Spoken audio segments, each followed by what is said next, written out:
চাওঁতে চাওঁতে দুৰ্গা পূজা পাই যাম। এইবাৰ আমি সিদ্ধান্ত লৈছো যে প্ৰতিখন দুৰ্গা পূজা সমিতিকো ৰাজ্য চৰকাৰে বিত্তীয় সাহায্য আগবঢ়াব। আমি বিহুৰ সময়তো বিত্তীয় সাহায্য আগবঢ়াওঁ, দুৰ্গা পূজাতো বিত্তীয় সাহায্য আগবঢ়াম, আৰু কেইদিনমান পিছত ভাওনাৰ সময় আমি ভাওনাতো বিত্তীয় সাহায্য আগবঢ়াম।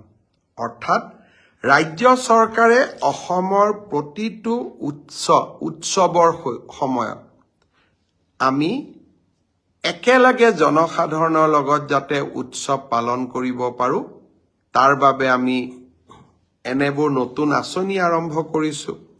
আৰু এই আঁচনিসমূহে নিশ্চিতভাৱে আমাৰ চৰকাৰখনক ৰাইজৰ ওচৰলৈও লৈ গৈ আছে।